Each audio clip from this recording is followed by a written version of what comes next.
Welcome. আমি doctor Sadikul Islam Talukdar, সহযোগী অধ্যাপক এবং বিভাগীয় প্রধান ময়মনসিংহ মেডিকেল কলেজ। সম্প্রতি পিআরএলে চলে গিয়েছি। আমরা এই আমি ওই ফোর্থ ইয়ারের স্টুডেন্টদের জন্য এবং নবীন ডাক্তারদের জন্য আমি ভিডিও লেকচার তৈরি করছি আমার এই ইউটিউব চ্যানেলে। সেই লেকচারে আমাদের এখন চলতেছে হেমোডাইনামিক ডিজঅর্ডার। তো আজকে হেমোডাইনামিক ডিজঅর্ডারের সেকেন্ড পর্ব। তো তোমরা যারা উপস্থিত আছো সবাইকে ধন্যবাদ। আজকে দেখতে পাচ্ছি ওমর ফারুক, রায়হান। হ্যাঁ, বসো তোমরা, ধন্যবাদ। রায়হান, শরীর ভালো আছে তোমার?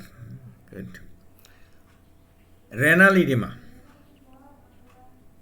আমরা এর আগে লিভার, কার্ডিয়াক ইডিমা ডিসকাস করছি। আজকে হবে renal oedema. Renal oedema following renal disease is called renal oedema. Renal disease associated with oedema, nephritic syndrome এবং নেফ্রোটিক সিন্ড্রোম। তো ভালো করে খেয়াল রাখবা, একটা হলো নেফ্রাইটিক, এটা হলো অ্যাকুট গ্লোমেরুলোনেফ্রাইটিস, এজিএনএ যেটা হয় সেটাকে বলা হয় নেফ্রাইটিক সিন্ড্রোম। আরেকটা আছে নেফ্রোটিক সিন্ড্রোম। এই দুইটা কারণে আমরা সাধারণত ইডিমা পাই। Pathogenesis of oedema in nephritic syndrome, AGN A যেটা হয়, অ্যাকুট গ্লোমেরুলোনেফ্রাইটিস, প্রোটিনিউরিয়া হয় সেখানে। Proteinuria in nephrotic syndrome, mild to moderate proteinuria. Nephritic সিন্ড্রোমে কিন্তু খুব প্রোটিনিউরিয়া বেশি হয় না, মানে ইউরিনের যদি অ্যালবুমিন যায় এটাকে বলে প্রোটিনিউরিয়া। তো এটা খুব বেশি না, মাইল্ড টু মডারেট। আর ব্লাডে যদি আমরা বায়োকেমিক্যাল টেস্ট করি তাহলে হবে হাইপো অ্যালবুমিনিয়া, ব্লাডে অ্যালবুমিন কম থাকবে। প্রোটিনে অ্যালবুমিন যাবে কিন্তু মাইল্ড টু মডারেট। ব্লাডে হাইপো অ্যালবুমিনিয়া হবে আর ডিক্রিজ কলোয়েডাল অসমোটিক প্রেশার থাকবে, মানে যেহেতু অ্যালবুমিনে কলোয়েডাল অসমোটিক প্রেশার মেনটেন করে ব্লাডের, কাজেই ডিক্রিজ হবে কলোয়েডাল অসমোটিক প্রেশার। আর এই ইডিমা ফ্লুইড যেটা, এটা হবে ট্রানজুডেটিভ ইডিমা, প্রোটিন কম থাকবে। Oliguria in nephritic syndrome, nephritic সিন্ড্রোমে প্রস্রাব কম হয়। যদি প্রস্রাব কম হয় তাহলে ওই প্রস্রাব যাবে কই? পানি তো ওইটা শরীরে, কাজে ওইটা ইডিমাকায় দেখা দেয়। Retention of salt and water in blood, nephritic সিন্ড্রোমে যেহেতু কিডনি সমস্যা, এই কারণে সল্ট বের হইতে পারবে না, সল্টটা থাকবে শরীরে। সল্ট যদি থাকে সে ওয়াটারও নিয়ে থাকবে, এই জন্য সল্ট রিটেনশন হলে ইডিমা হয়। ইনক্রিজ ভলিউম অফ ব্লাড, তার জন্য যে পানি যে আসলো, পানিটা তো ব্লাডের সাথে মিশলো, তখন ব্লাড ভলিউম বেড়ে যায়। Increase hydrostatic pressure in blood, তাহলে নেফ্রাইটিক সিন্ড্রোমে হাইড্রোস্ট্যাটিক প্রেশার ইনক্রিজ করবে, ট্রানজুডেশন হবে এবং ইডিমা হবে। এতক্ষণ বললাম নেফ্রাইটিক সিন্ড্রোম, এখন আস্তে আস্তে নেফ্রোটিক সিন্ড্রোম। এই যে nephrotic syndrome, pathogenesis of oedema in nephrotic syndrome কি হয়? Massive proteinuria or heavy proteinuria, খুব বেশি প্রোটিন যায় ইউরিনের সাথে। প্রোটিন একটা শরীরের মূল্যবান কনস্টিটিউয়েন্ট, এই প্রোটিনটা ইউরিনের সাথে চলে যাচ্ছে, তাহলে হাইপো অ্যালবুমিনিমিয়া হবে, তাহলে ব্লাডে অ্যালবুমিন কমবে। বায়োকেমিক্যাল টেস্ট করলে টোটাল অ্যালবুমিন কমে যাবে। Decrease colloidal osmotic pressure in blood, তাহলে কলোয়েডাল অসমোটিক প্রেশার মেনটেন করে এই অ্যালবুমিন, কাজেই যেহেতু সে কমে গেছে, কাজেই কলোয়েডাল অসমোটিক প্রেশার ডিক্রিজ হয়ে গেল। তাতে কি হবে, ব্লাডে কলোয়েডাল অসমোটিক প্রেশার কমছে, তাহলে বাইরে তো অ্যালবুমিন আছে, সেটা ব্লাড ভেসেল থেকে পানিটাকে টেনে নিবে, কাজে ইন্টারস্টিশিয়াল স্পেসে ইডিমা হবে। ম্যাসিভ অর হেভি প্রোটিনুরিয়া হয় কোন সময় বলবে, passage of protein that is albumin, সাধারণত মোস্টলি অ্যালবুমিনই থাকে, more then 3.5 gram in 24 hours. ভালো করে বুঝবে যে heavy proteinuria or massive proteinuria মুখটা বললেই হবে না, এটা কী জিনিস। এটা 24 ঘন্টায় যদি 3.5 গ্রাম অথবা তার বেশি ইউরিনের সাথে অ্যালবুমিন পাস করে, তাকে বলবো আমরা ম্যাসিভ প্রোটিনুরিয়া। তাহলে হিট কোয়াগুলেশন টেস্ট করলে কি এটা পাওয়া যাবে? কি পিয়াল পাওয়া যাবে না। তাহলে কী টেস্ট করতে হবে? হিট ক্যালকুলেশন জাস্ট ওই সময়কার যে ইউরিনটা নেওয়া হয়েছে এক সময়, সারাদিনের যে কোনো এক সময়, সেইটা তুমি একটু হিট করলা, একটু এক অ্যালবুমিনের মতো জমাট বাঁধলো, এর অর্থ না যে তোমার ম্যাসিভ প্রোটিনুরিয়া হয়। কিন্তু এখানে হয়তো তোমার 3+, 4+ অ্যালবুমিন আসছে, কিন্তু ম্যাসিভ প্রোটিনুরিয়া দেখতে গেলে 24 ঘন্টার ইউরিনে দেখতে হবে। তাহলে কি করতে হবে? 24 ঘন্টার ইউরিন কালেকশন করতে হবে। 24 ঘন্টা, কিন্তু 24 ঘন্টা মানে কি? একটা নির্দিষ্ট সময় থেকে নিয়ে আরেকটা নির্দিষ্ট সময় পর্যন্ত, 24 ঘন্টা পরে। তাহলে কি করতে হয় যে সাধারণত আমরা কিন্তু ল্যাবরেটরিতে যে টাইমে ইউরিন দেই, যদি সরকারি ল্যাবরেটরি হয় সাধারণত, সেটা কিন্তু অফিস টাইম শুরু হয় সকাল 9টা থেকে, আর বেসরকারি যেগুলো আছে 24 ঘন্টায় কালেকশন করে, সেখানে বিশেষ করে বিকেলবেলা পরীক্ষাগুলো হয়।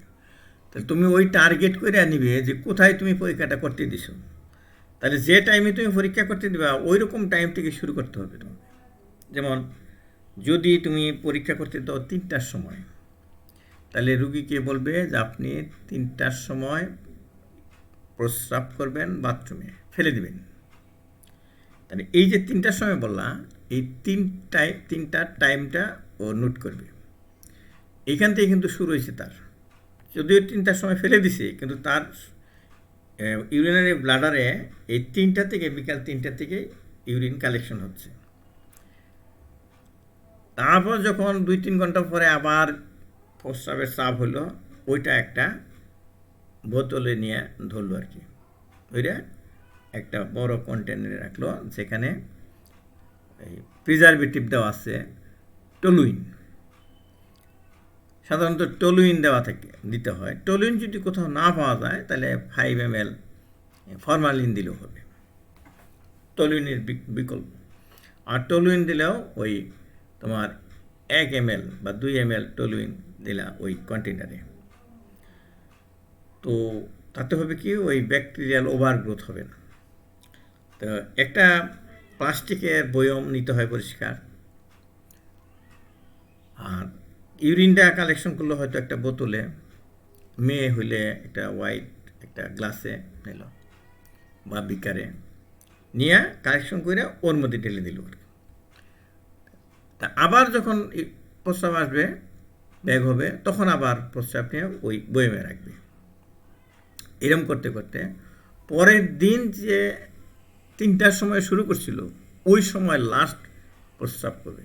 প্রস্রাব যদি নাও চাপ ধরে, তারপরে সে অল্প কিছু হলেও ওই সময় প্রস্রাব করবে। তাহলে টোটাল যে 24 ঘন্টা তার প্রস্রাব ফর্ম করছে, এই টোটালি কিন্তু নেওয়া হয়ে গেল। এখন এই যে বইমধ্যে নেওয়া হলো, এটা মিক্সচার হয়ে গেছে। তো এইখানে তাহলে সব জায়গায় সমান ঘনত্বে অ্যালবুমিন আছে। তো ওই সম্পূর্ণ প্রস্রাবই ল্যাবরেটরিতে জমা দিতে হয়। জমা দিলে হবে কি, ল্যাবরেটরি টেকনোলজিস্ট ওখানে এসে মাপবে কত ml ইউরিন হলো 24 ঘন্টায়। তারপরে মাপার পরে কলোরোমিটার দিয়া বা অ্যানালাইজার দিয়া পার লিটারে কত গ্রাম অ্যালবুমিন পাওয়া গেল, ওই পার লিটারকে কত লিটার হইল ওটাকে গুণ দিলেই টোটাল এই অ্যালবুমিনটা পাওয়া গেল। এটা কিন্তু 24 ঘন্টা ইউরিনের প্রোটিন। তো অনেকে ভুল করে কি সকালবেলা প্রস্রাব ধরে পরের দিন সকাল পর্যন্ত। তো ভুল হয় কি, সারা রাত্রির যে প্রস্রাবটা তার ছিল ইউরিনের ব্লাডারে এইটুকু নেওয়া হলো, পরের দিনও নেওয়া হলো, তাহলে কিন্তু 24 ঘন্টা জায়গায় তার 36 ঘন্টার ইউরিন নেওয়া হলো। এই ভুলটা কিন্তু হয় মাঝে মাঝে, আমি এই জন্য তোমাদের পরিষ্কার করলাম। তুমি বুঝতে পারছো তো আইপিএল, বুঝতে পারছো? মানে যদি তুমি সকালের ইউরিন না ফেলে দাও তাহলে কিন্তু ওই রাত্রেরটাও নেওয়া হয়ে গেল। কাজে সকাল থেকে যদি শুরু করো তাহলে সকাল 6টার সময় হোক আর 9টার সময় হোক ওটা ইউরিনটা ফেলে দিবি, তারপর থেকে নিতে থাকবে পরের দিন সকাল 6টা পর্যন্ত বা 8টা পর্যন্ত, এরকম। এই ভুলটা অনেকে করে, এই জন্য বেশিক্ষণ বললাম তোমাদেরকে। 24 আওয়ার্স ইউরিন, এটা কিন্তু হিট কোয়াগুলেশন টেস্ট করে না, এটা কলোমিটারটা করতে হবে, অথবা যেখানে কলোমিটার নাই সেখানে এসবাক্স অ্যালবুমিনোমিটার দিয়ে করতে হবে। এসবাক অ্যালবুমিনোমিটার পরীক্ষার সময় দেওয়া হয় এটা। Clinical importance of oedema. দেখো কি কারণে ইডিমা হইল ক্লিনিক্যালিও অনেক সময় আমরা বুঝতে পারি। ভালো করে মনে রাখো, তোমরা তো প্যাথোলজিস্ট সবাই নাও হইতে পারো, কিন্তু কি কারণে ইডিমা হয় এটা কিন্তু তোমরা বুঝতে পারো। এমনকি আজকাল অনেকে পাবলিকেও বুঝতে পারে এইটা দেখে। যেমন কার্ডিয়াক ইডিমা যদি হয়, যেমন হার্টের কারণে, তোমরা দেখো হার্ট থাকে বুকে, হার্ট, আর কিডনি থাকে নিচের দিকে, পেটের নিচের দিকে, আর লিভার থাকে পেটের উপরের দিকে। তাহলে উপরে থাকে হার্ট, তার নিচে লিভার, তার নিচে রেনাল।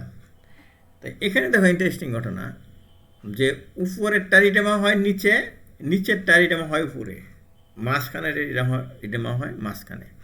যেমন লিভার থাকে মাঝখানে, এই তিনটার মধ্যে এই হার্ট, কিডনি এবং লিভার, এই তিনটার মধ্যে মাঝখানে থাকে লিভার। তাই লিভারের ইডেমা হবে পেটে, মানে মাঝখানে, যেহেতু মাঝখানে থাকে। আর রেনাল ইডিমা হলো, রেনাল মানে কিডনি থাকে নিচের দিকে। এই তিনটার মধ্যে ফার্স্ট এপিয়ার করবো ফেসে। প্রথম যে ইডিমা হয়, রুগীর কাছে গেছে আমরা কত পানি ধরছে, কোন সময় কোন দিকে আগে পানি ধরছে, পায়ে পানি ধরছে আগে নাকি চোখে কোটায় পানি ধরছে আগে। যদি বলে চোখের কোটায়, তাহলে এটা হলো নিচেরটা মানে kidney.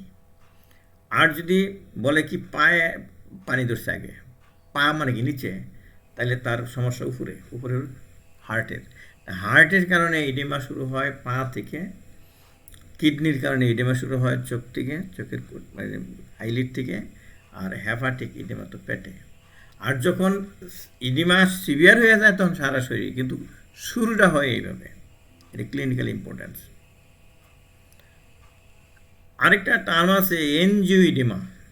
Edema in type 1 and type 3 hyper sensitive reaction, allergic reaction, hyper sensitive রিয়াকশনে যে ইডিমা হয় এটা এনজিওইডিমা বলে। Oedema involve in dermis and subcutaneous tissue, এনজিওইডিমাতে। আরেকটা আছে পালমোনারি ইডিমা, লাংসে। Accumulation of fluid in lung alveoli is called pulmonary oedema. Causes হলো left ventricular failure, cerebral damage,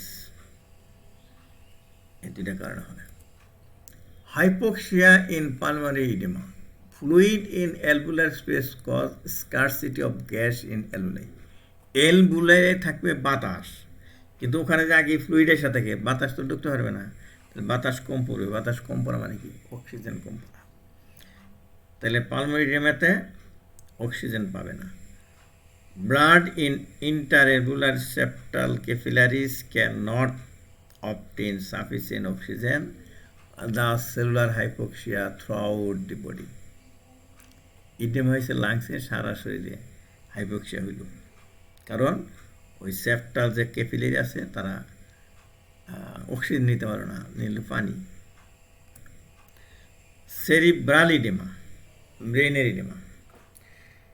Brain is susceptible to edema because of little room to expand. পেট oedema হোক, পেট বড় হইতে থাক, পায়ের এডিমা, পা ফুলে গেল, কিন্তু ব্রেইনে যদি এডিমা হয় সেরিব্রামে, তাহলে কি সমস্যা না? উপরে আছে আমাদের স্কাল, যাবে কোন দিকে? লিটল রুম টু এক্সপান্ড করতে পারবে না। Absence of lymphatics to carry away any excess fluid that accumulates, যে ফ্লুইডটা অ্যাকুমুলেট করবে ব্রেনে, ওইটা আবার যেহেতু লিম্ফেটিক নাই ব্রেনে, কাজে এটা লিম্ফেটিক দ্যাট ড্রেনেও হইতে পারবে না। আরেকটা হলো টাইপ হলো vasogenic oedema, loss of fluid. কি কারণে এই যে সেরিব্রাল ইডেমা হয়? এটা হলো vasogenic. Loss of fluid brain barrier function result from damage of capillaries or newly form capillaries that have not yet established barrier causes oedema. যে blood barrier দিবে, পানি আসবে না, এটা সে তখন থাকে না, ড্যামেজ হওয়ার জন্য, ক্যাপিলারি ড্যামেজ হওয়ার জন্য। Example of vasogenic edema. Edema in primary and metastatic tumor of brain, brain abscess, infarction of brain, এই সমস্ত কারণ হয়। সাইটোটক্সিক ইডেমা আছে একটা, accumulation of fluid in cell of grey matter. ব্রেনের যে গ্রে ম্যাটার আছে ওখানে accumulation of fluid. Example oedema in ischaemic brain. Interstitial edema. Edema in non-communicating type hydrocephalus. যে cerebrospinal fluid জমা হয় CSF. Fluid comes out across the ependymal lining of ventricles and accumulate in the periventricular white matter. Cerebral edema is more dangerous. কেন? The cerebrum may herniate through foramen magnum and patient may die. তাহলে কশাস থাকতে হবে cerebral oedema যাতে না হয়, কারণ brain herniation হয়ে যায় ফোরামেন ম্যাগনাম দিয়ে। এরপরের পর্বে আসতেছে ইনফার্ক্ট অ্যান্ড ইনফার্কশন। আজকে পর্ব, সেকেন্ড পর্ব এই পর্যন্তই থাকুক। আমরা ইনফার্ক্ট অ্যান্ড ইনফার্কশন পর্ব থার্ড পর্বে। ধন্যবাদ।